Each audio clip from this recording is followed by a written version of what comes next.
മോഹൻലാലിൻ്റെ ഒരു ആറ്റിറ്റ്യൂഡ് എന്ന് പറഞ്ഞാൽ അദ്ദേഹം പറഞ്ഞു ഞാൻ ഇനി ഇതിനകത്ത് പ്രസിഡന്റ് സ്ഥാനത്ത് മത്സരിക്കില്ല, എനിക്ക് താല്പര്യമില്ല, കണ്ടിന്യൂ ചെയ്യാൻ താല്പര്യമില്ല എന്ന് പറഞ്ഞു. അപ്പോൾ എല്ലാ അംഗങ്ങളും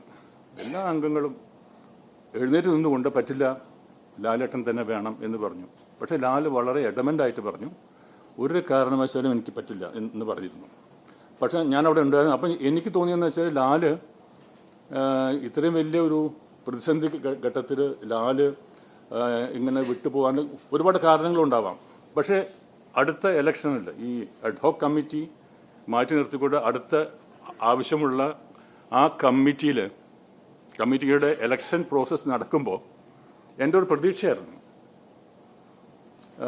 മോഹൻലാൽ ഇതിനകത്ത് വരും, ഈ പ്രസിഡന്റ് സ്ഥാനത്തേക്ക് അദ്ദേഹം തിരിച്ചു വരും. എന്നുവെച്ചാൽ മോഹൻലാലിന് വൈകാരികമായിട്ട് ഒരുപാട് ബന്ധമുള്ളതാണ് ഈ അമ്മ. അതുകൊണ്ട് അമ്മയെ അനാഥമാക്കിയിട്ട് പോകില്ല എന്നുള്ളൊരു വിശ്വാസം എനിക്കുണ്ടായിരുന്നു, ഒരു പ്രതീക്ഷ ഉണ്ടായിരുന്നു. അപ്പോൾ ഞാൻ അവസാന നിമിഷം വരെ വെയിറ്റ് ചെയ്തപ്പോൾ ഈ നോമിനേഷൻ കൊടുക്കാനുള്ള അവസാന തീയതി യുടെ തലേ ദിവസം ഞാൻ നോക്കിയപ്പോൾ മോഹൻലാൽ താല്പര്യമില്ല എന്ന് പറഞ്ഞു. ഞാൻ വരില്ല, അതുകൊണ്ട് ഞാൻ നോമിനേഷൻ കൊടുക്കില്ല എന്ന് പറഞ്ഞു. അപ്പോൾ അതിന് ശേഷമാണ് എനിക്ക് തോന്നിയത് എനിക്ക് എൻ്റെ ഒരു റെസ്പോൺസിബിലിറ്റി, എനിക്കൊരു ചുമതലയുണ്ട്, ഒരു ഉത്തരവാദിത്തമുണ്ട്. നമ്മളൊക്കെ തുടങ്ങിയത് ഒരു സംഘടന ഇങ്ങനെ അനാഥമായിട്ട് അന്യം നിന്ന് പോകാൻ പാടില്ല.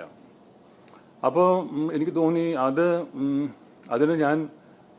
അങ്ങനെയാണ് ഞാൻ മത്സരിക്കാൻ തീരുമാനിച്ചത്.